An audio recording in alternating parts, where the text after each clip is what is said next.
10 नवंबर 2024 को देश को एक नए सीजीआई मिलने वाले हैं, क्योंकि मौजूदा सीजीआई डीवाई चंद्रचूड़ का कार्यकाल पूरा होने वाला है। हालांकि दिन तो अभी 10-12 बचे हैं, लेकिन काम जिन दिनों में करेंगे डीवाई चंद्रचूड़ वो सिर्फ 5 ही दिन रहेंगे और 5 ऐसे महत्वपूर्ण फैसले उन्हें लेने हैं जिन पर पूरे देश की नजर टिकी है। वो मामला वक्फ बोर्ड को लेकर हो, वो मामला संपत्ति को लेकर हो, वो मामला जो लाइट व्हीकल्स हैं उनको लेकर हो, या फिर 2 और मामले हैं, मामला एएमयू में माइनॉरिटी का जो स्टेटस है उसको लेकर हो। बहुत ही अहम फैसले हैं। अहम फैसलों से आप ये लगाइए कि 2019 में जो अयोध्या का फैसला आया था, राम मंदिर का फैसला आया था, उस बेंच में भी डीवाई चंद्रचूड़ शामिल थे और पिछले दिनों जो कई क्रांतिकारी फैसले लिए गए उनमें भी डीवाई चंद्रचूड़ साहब शामिल थे। तो आज बात करेंगे योगेश अग्रवाल जी से, जो हाईकोर्ट में प्रैक्टिस करते हैं। बहुत बहुत स्वागत सर आपका। Thank you sir. कैसा, पहले बताइए कैसा कार्यकाल चंद्रचूड़ साहब का ये रहा और जो फैसले आने वाले हैं उन्हें आप कैसे देखते हैं और उन फैसलों में क्या कुछ हो सकता है?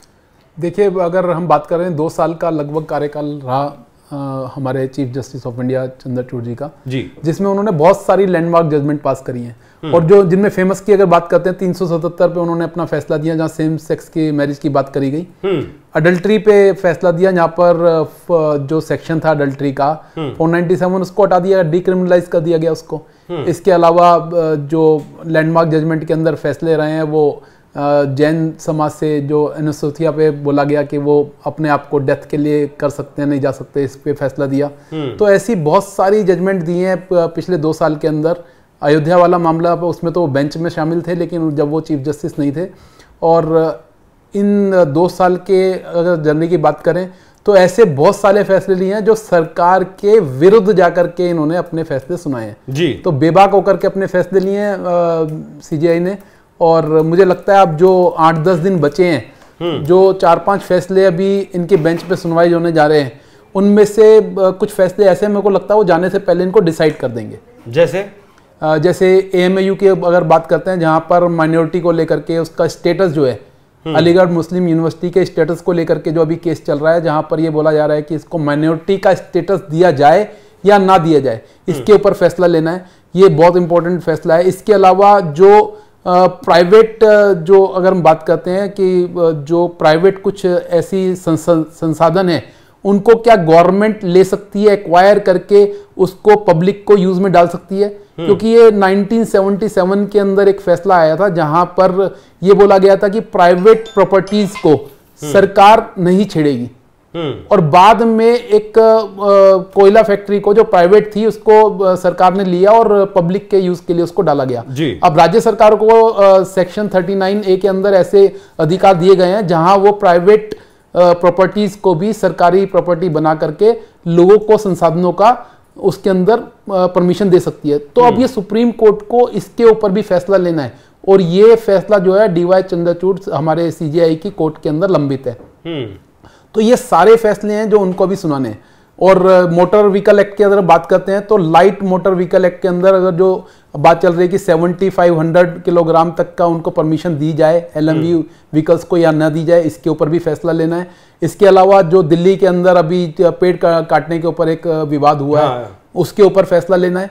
तो ये सारे विवाद हैं जो अभी डीवाई चंद्रचूड़ जी को आने वाले 10 दिन के अंदर भी सुनाने हैं। और 4 तारीख तक अभी कोर्ट बंद है। 4 तारीख के बाद उनका जो कार्यकाल है कुछ 5 दिनों का, और 5 दिनों के अंदर ही 5 बड़े फैसले होने हैं। तो अब हो सकता है वो 5 फैसलों के अंदर, क्योंकि सबके अंदर ऑर्डर रिजर्व करे गए हैं और खाली ऑर्डर सुनाने हैं, तो सुनाने हैं बाकी सुनवाई पूरी हो चुकी है मामलों में। अच्छा, एक कोर्ट से अलग एक व्यक्तिगत सवाल अगर मैं आपसे पूछूं कि ये कार्यकाल चंद्रचूड़ साहब का कैसा रहा, क्योंकि जब शुरुआत में उन्होंने पदभार संभाला था तो मोदी विरोधी बताया गया, लोगों ने ऐसे आरोप लगाए कि सरकार के खिलाफ आदेश पारित कर रहे हैं।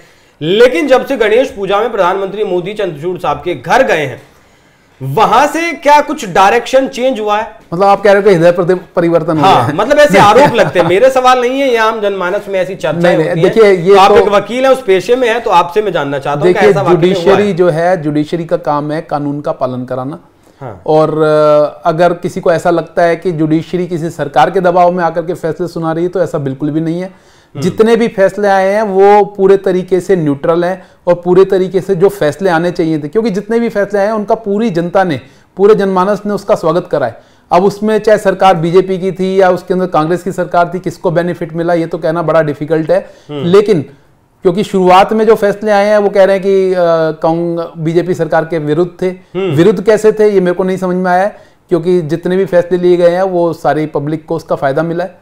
और अगर कोई फैसला जिससे पब्लिक को फायदा मिलता हो तो किसी पार्टी को उसका कैसे नुकसान हो सकता है। हाँ, अब ये बोल रहे हैं कि वो गणेश पूजा में गए हैं उसके बाद उनका हृदय परिवर्तन हो गया, ऐसा कुछ नहीं है। अब लोगों का तो काम है कहना, कहते रहेंगे। इनको अपना न्यूट्रल होकर के, क्योंकि जब कानून की पालना करनी है तो संविधान बनाया गया है, संविधान को सुरक्षित रखना है। मतलब आप कह रहे हैं कि प्राइवेट मुलाकात भले ही हुई लेकिन कार्यपालिका और न्यायपालिका दोनों आज भी अलग अलग अपना काम कर रही हैं उसी जिम्मेदारी के साथ, जिस जिम्मेदारी के साथ। अच्छा, चंद्रचूड़ साहब की कोई खास बात? देखिए, उनका जो अपना एक खास बात ये है, देखो उनके प्रोफेशनल पे ना जाकर के पर्सनल अगर बात करते हैं, लास्ट टाइम मैं उनका इंटरव्यू सुन रहा था, बड़ी अच्छी बात बोली कि मैं मॉर्निंग में 3 बजे उठ जाता हूँ और 3 बजे उठने के बाद अपना मेडिटेशन करते हैं, एक्सरसाइज करते हैं, उसके बाद अपना जब सारे लोग सो रहे होते हैं तो अपनी वो पढ़ाई भी कर लेते हैं, केसेस के बारे में भी सोच लेते हैं, भगवान का चिंतन भी कर लेते हैं। और साथ में ये भी बोला कि बहुत सारे ऐसे फैसले हैं जिनके अंदर मुझे भगवान से डायरेक्शन मिली कि भाई ये इसके अंदर फैसला देना है। तो कहीं ना कहीं वो स्पिरिचुअल भी हैं और इन चीज़ों के अंदर बिलीव रखते हैं। ठीक है, जो आने वाले जज हैं, आने वाले जज हैं हमारे नेक्स्ट सीजे जो है संजीव खन्ना जी, वो बनेंगे। तो छोटा सा कार्यकाल रहेगा उनका 6 महीने का, और देखते हैं कैसे उनके रहते हैं, क्योंकि अब एक लैंडमार्क एक पर्टिकुलर एक सेट हो गया है। क्योंकि जो 2 साल के अंदर सीजेआई डीवाई चंद्रचूड़ ने अपने छाप छोड़ी है, अब उस छाप को कैसे आगे लेके जाते हैं, कैसे वो इसको लेगेसी को कैसे बढ़ाएंगे लेगेसी को, क्योंकि 6 महीने में कहीं ना कहीं, क्योंकि अब ये एक लैंडमार्क सेट हो गया है कि अगर एक हमारे देश के सीजेआई हैं तो वो क्या क्या कर सकते हैं, किस तरीके से बेबाक होकर के पब्लिक के बीच में बोल सकते हैं। क्योंकि डीवाई चंद्रचूड़ जी ने कुछ तो अपना अलग करा है। पुराने सीजेआई जो होते थे वो बनाया है। हाँ, वो पब्लिक के बीच में भी आए हैं।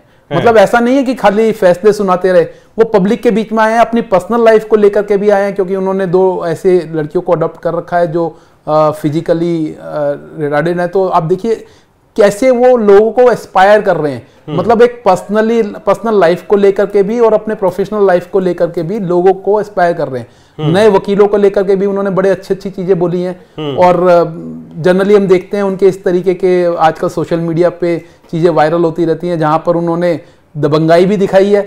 कई बार हमने देखा है कि कई बड़े बड़े सीनियर एडवोकेट्स को उन्होंने डांटा भी है, और कई बार ऐसा देखा है उन्होंने नए वकीलों को इंस्पायर भी करा है, उनकी बातों को सराहा है और बोला है कि ठीक है आप आगे बढ़ो। तो ये बड़ी अच्छी चीज़ है और मेरे को लगता है लेगेसी ऐसे ही बढ़नी चाहिए। खाली CJI chief justice of India का इतना ही काम नहीं है कि फैसला सुनाना है, उनको लोगों को बताना है कि उनकी क्या अहमियत है हमारे देश के अंदर।